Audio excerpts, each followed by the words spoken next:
All right, everybody. This is Austin Kent, aka AK31 at Sports.ws, and I wanted to make a quick video to talk about setting your lineup. It's been a few years since our last lineup video, but we've added some new features, and certainly with the launch of Legends in 2020, it's a good opportunity to sort of refresh the topic. What I'm going to do is just show you one of my own teams, and this is a team in a league that just finished drafting. So I want to make sure that my lineup is set. The first thing I look at when I'm on this page is this section right here, and this countdown represents how much time I've got left to set my lineup for game one. This is my opponent. If I don't set my lineup before this countdown, it'll just take the lineup as it is, which is probably the order that you drafted your team. So this league is a possession league as opposed to a minute league, which means that I am required to fill 100 center possessions, 200 forward possessions, and 200 guard possessions.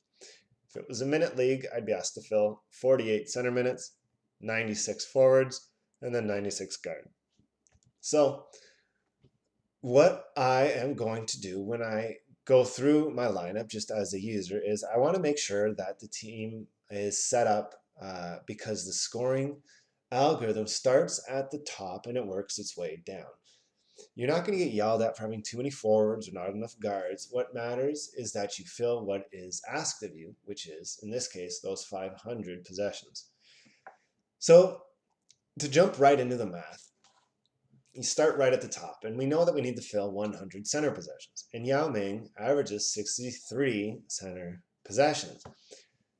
So as long as we have Yao Ming at the very top of our list, we can ensure that all 100% of his 63 possessions will count.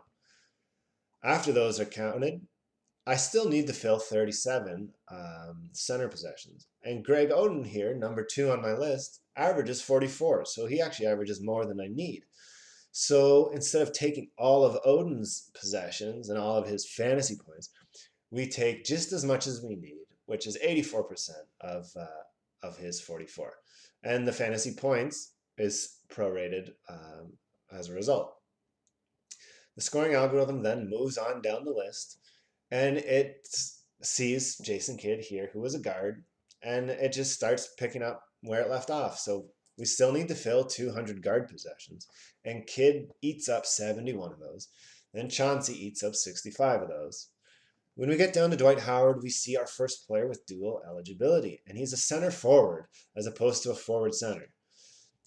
As a center forward, his minutes and his possessions are going to count towards the center position when possible, and if not, then it will count towards the forward possessions. Since Yao Ming and Greg Oden, they've already got us covered for center minutes. All of a sudden, Dwight can just play at the forward position. So if you really want to see this in action, this is the value of dual eligibility players, is that they can flex between positions and they can really help you in the case of DNPs in your lineup. If Greg Oden were injured, and he will be injured, he only played 21 of 82 games. That's why I got him super late in the draft. You can simulate Greg Oden being sidelined by just muting him here. It just mutes his production and tells the scoring algorithm to ignore him because he's not in the lineup. You'll see here that all of a sudden Yao continues to fill his possessions, but then nobody else is eating up these center possessions. When you get to Dwight Howard, there are 37 remaining. And so Dwight Howard will primarily count towards the center spot, and the remainder will go towards the forward. This continues on the same way. Kevin Love is not required to fill center minutes because Dwight filled them all. Instead, he will play these forward minutes. The site will then proceed down to Caron Butler, who's a guard forward, and they'll see that I still need to fill 64 possessions at guard. That's because Jason Kidd and Chauncey Billups combine to equal 136 guard possessions, and we need 200. So Caron Butler finishes the guard possessions for us, and the remainder go towards the forward. Having dual eligibility players makes life easier because as players come in and out of your lineup, it doesn't really matter because you've got built-in depth to withstand those DNPs. At no point at Sports.ws do you need to babysit your lineup and and like bury players that aren't playing. As long as your lineup is set up to so that anybody who sits out can be replaced by somebody below them on the list, you're safe. So the premise just continues on the same way down throughout the rest of your lineup. You see Zach Randolph, similar to Kevin Love, isn't required to play a center. So he plays as a forward, and his 73 forward positions go here. Jamal Tinsley is a guard, but Caron Butler took care of our guard possessions for us. We don't need Tinsley. He will never count towards our lineup as long as these players, Caron Butler, Jason Kidd, and Jesse Billups, are filling the possessions ahead of him. But if Jason Kidd were to sit out, because he only does technically play in 80 of the 82 games, Tinsley is going to get his time to shine. So, assuming Kidd plays, Tinsley will not be required. And then, but your team isn't done scoring yet because you still have forward possessions to fill, even though our center's taken care of and our guards are taken care of.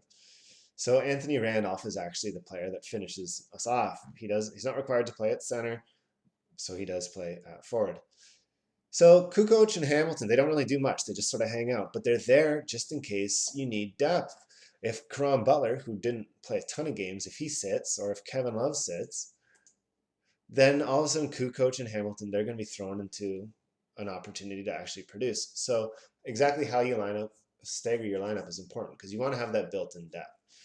So at the very foundation of Sports.ws is adding players that are efficient on a per minute or a per possession basis, but it's also important to make sure that you're going to have depth to withstand any injuries, just as you would in any other fantasy sport, period.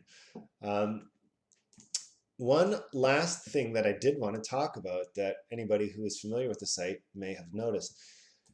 If I've got Greg Oden, and that's a big if, because he's only going to play in 21 games, I might want to put him ahead of Yao Ming because he's more effective on a per possession basis. So I'd bump him up here, and note my potential team score actually rises slightly. And that's because all of a sudden I'm guaranteeing that I will use these 44 Odin possessions. And it's Yao's possessions that will be clipped back down from 63 to 56. Obviously, Yao is probably the more valuable asset. He was my second round pick in this draft because he plays 77 games and he plays many more possessions per game. But sometimes you can sneak these high efficiency players into your lineup. And if you've been a basketball fan for the last few years, you've probably read articles about Boban Marjanovic being one of the league's most efficient players on a per minute basis. And he'll post crazy per stat lines and different advanced analytics. Love him. And there's value to that. But if you're not going to be able to rely on him to play a full workload, then he's not going to be as valuable as somebody that might be slightly less efficient, but is going to do it over a larger sample size.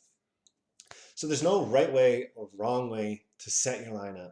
You're not going to get yelled at for not having enough centers in your lineup. As long as you are meeting the possession requirements or the minute requirements, you're going to be set. And I encourage anybody to play around with this lineup tool. You can drag and drop and mute players. You can switch them from primaries to secondary positions. You can alter all of that stuff, and it'll impact your potential team score, and it'll impact how equipped you are to deal with those situations where players are sidelined. So I hope this is a good jumping off point for anybody interested in really making the most of their Sports.ws lineup. If you ever have any questions, you can hit me up with a direct message on the site at my username is just AK31, or you can find us on Discord and jump into the conversation with our existing Sports.ws community there. So thank you for putting up with my long-winded video, and go watch some Greg Oden highlights and appreciate the career that we didn't get to see. All right, thanks guys. Bye.